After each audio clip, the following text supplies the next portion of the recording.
Hey, we got a question today from one of our viewers, Lindsay. Lindsay's asking, we've been eating gluten for thousands of years. Why are we only now starting to see gluten sensitivity diseases at a much higher rate?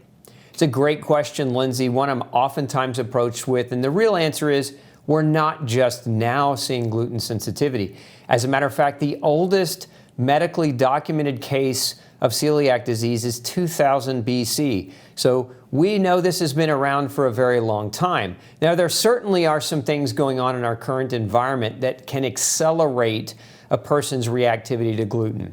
One of those is pesticides. And we know since the early 80s that a number of different pesticides have been being used on grain, and there's some research indicating that the destruction or the degradation of the microbiome accelerates the rate at which a person can become gluten sensitive.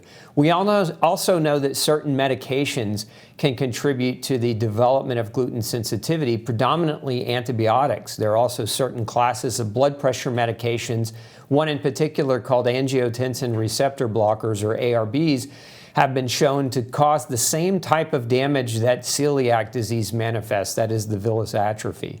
We know that antibiotics found in a number of our different animals, right? The animals that we eat, the way that mass production farming is done, we get those antibiotics in our meat, and again, that can affect our microbiomes, accelerating the reactions to gluten. We know that certain types of yeast overgrowth can contribute to gluten reactivity, especially Candida albicans. And today's modern diets are so much higher in carbohydrates than they used to be, and this leads to an overgrowth of Candida species within the GI tracts of humans. So there are a lot of different reasons why we're seeing more gluten sensitivity. I would say it's not new. It's been around since 2000 BC, probably much longer even than that. That's just our oldest known documented record of it.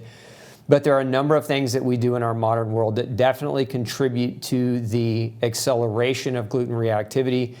But then the last point I'll make is that we have better diagnostics. We've got better laboratory. We've got better testing to help isolate and identify gluten sensitivity, especially with the advent of genetic testing. It's one of the most effective and accurate ways to detect gluten sensitivity at a very, very early age, even before symptoms really start to begin. So we've got earlier detection that can occur as well.